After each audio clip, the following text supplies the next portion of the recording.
Assalamualaikum warahmatullahi wabarakatuh. Perkenalkan, nama saya Muhammad Yasir. Adapun tujuan dibuatnya video ini adalah untuk memenuhi tugas mata kuliah Pemikiran Ulama Banjar bidang fikih. Baiklah, kita masuk ke tema pembahasan yang pertama, yaitu mengenai definisi zakat menurut para ulama mazhab. Yang pertama, Imam Maliki mendefinisikan zakat adalah mengeluarkan bagian yang khusus dari harta yang telah mencapai nisabnya untuk yang berhak menerimanya. Jika milik sempurna dan mencapai haul selain barang tambang, tanaman, dan rikas.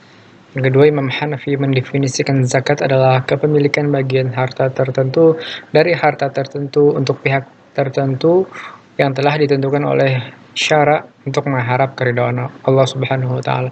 Yang ketiga, Imam Syafi'i mendefinisikan zakat adalah nama bagi sesuatu yang dikeluarkan dari harta dan badan dengan cara tertentu. Yang keempat, Imam Hambali mendefinisikan zakat adalah hak yang wajib dalam harta tertentu untuk kelompok tertentu pada waktu tertentu. Kemudian di sini perbandingan syarat-syarat zakat menurut para ulama mazhab. Yang pertama, Islam.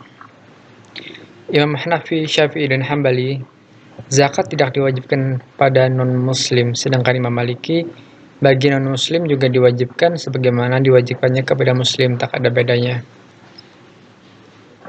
Balik berakal. Hanafi berakal dan balik merupakan syarat diwajibkannya mengeluarkan zakat. Maka harta orang gila dan harta anak-anak tidak wajib dizakati. Maliki, Syafi'i, dan Hambali berakal dan balik tidak menjadi syarat, maka dari itu harta orang gila dan harta anak-anak wajib dizakati, walinya harus mengeluarkannya. Yang ketiga, milik penuh itu tidak ada perbedaan. Cukup 1 tahun dalam hitungan tahun Komariah juga tidak ada, sampai nisab juga tidak ada perbedaan. Kemudian merdeka atau bebas dari hutang. Di sini Hanafi berpendapat kalau hutang tersebut menjadi hak Allah yang harus dilakukan oleh seseorang dan tidak ada manusia yang menuntutnya seperti haji dan kifarah, maka ia tidak dapat menjaga zakatnya.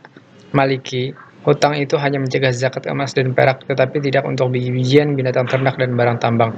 Imam Syafi'i, hutang tidak menjadi syarat untuk bebas zakat, maka barang siapa mempunyai hutang, ia wajib mengeluarkan zakat. Imam Hambali, hutang itu menjaga zakat. Masuk ke perbandingan zakat harta. Di sini memuat keterangan yang ada di dalam kitab Sabilul Muhtadin dan di dalam kitab perbandingan mazhab. Yang pertama, jenis hartanya itu ada binatang ternak. Di dalam kitab Sabilul Muhtadin dijelaskan syarat diwajibkan zakat binatang ternak. Ini 4, ialah binatang itu terdiri dari onta, sapi, kerbau, kambing, dan biri-biri. Karena itu tidak wajib mengeluarkan zakat binatang selain dari yang disebutkan di atas seperti kuda, badak, kijang, rusa, dan sebagainya. Hendaknya binatangnya itu cukup nisabnya. Kemudian di dalam kitab perbanding mazhab disebutkan ada 4 syarat zakat binatang ternak: unta, sapi, kambing. Binatang ternak yang dipelihara secara bebas, binatang tersebut sudah 1 tahun, binatang-binatang itu tidak dipergunakan untuk bekerja. Kemudian zakat tumbuh-tumbuhan.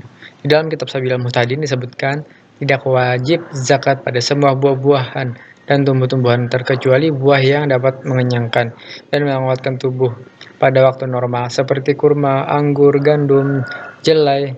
Jelai ialah jenis gandum namun bijinya lebih panjang. Tidak wajib zakat pada yang tidak mengenyangkan seperti delima, zaitun, mangga, lobak, semangka, dan semua buah yang tidak disebutkan tadi. Kemudian di dalam kitab perbanding mazhab, ulama mazhab berbeda pendapat tentang tanaman dan buah-buahan yang wajib dizakati.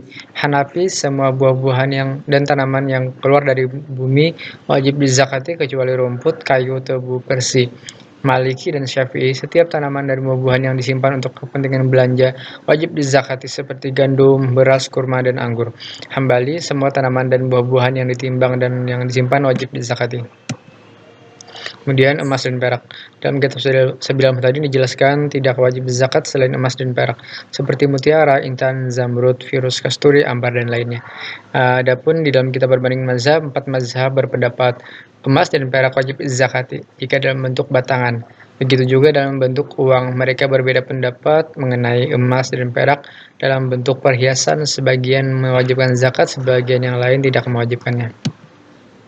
Kemudian zakat harta dagangan.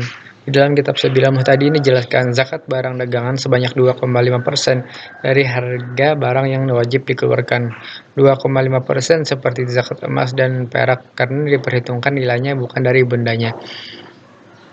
Kemudian di dalam kitab perbandingan mazhab, yang dinamakan harta dagangan adalah harta yang dimiliki dengan akad tukar dengan tujuan untuk memperoleh untung atau laba. Zakat harta dengan dagangan adalah wajib menurut 4 mazhab. Zakat yang dikeluarkan itu adalah dari nilai barang-barang yang diperdagangkan. Jumlah yang dikeluarkan sebanyak 1/40%, artinya 1 dari 40. Kemudian zakat fitrah. Diwajibkan zakat fitrah dagangan dengan beberapa syarat. Di antaranya menemui akhir bulan Ramadan dan awal bulan Syawal. Seorang muslim merdeka, mampu, dan disyaratkan pula zakat fitrah yang dikeluarkan itu lebih dari pembayar hutang.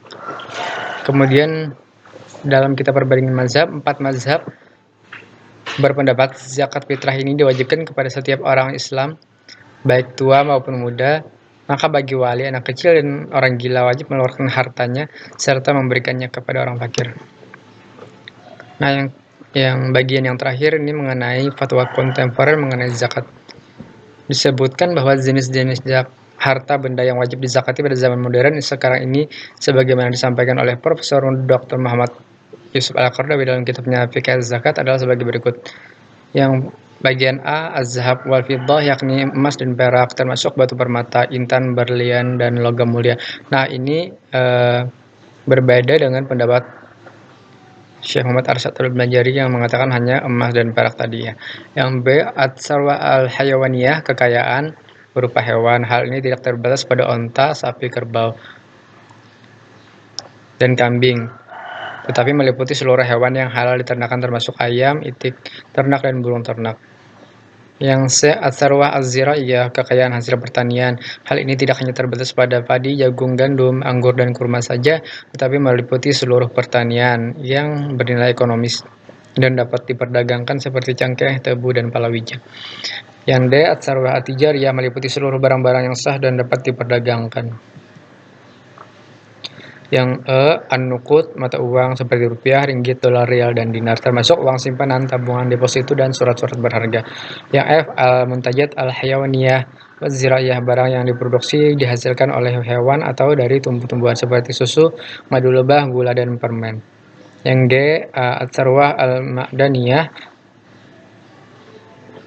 wal bahriyah, kekayaan yang berupa hasil pertambangan dan hasil laut seperti minyak, mineral, batu bara, ikan, dan tambak udang. Yang H, al-mustaghallat, kekayaan yang berupa hasil industri dan perusahaan seperti industri mobil, properti, tekstil, garmen, industri pariwisata, penyewaan hotel, losmen, dan lain-lain. Yang I, kasbun wal amal wal minhah al-hurrah, gaji, honorarium, upah, komisi, uang jasa, hadiah, dan sebagainya. Yang lazim dikenal dengan zakat profesi. Yang J, al-asham wa as-sanadat, saham dan promes itu surat perjanjian hutang. Nah, itulah tadi perbandingan zakat dalam kitab Sabilul Muhtadin dan juga perbandingan mazhab. Sekian dari saya, terima kasih.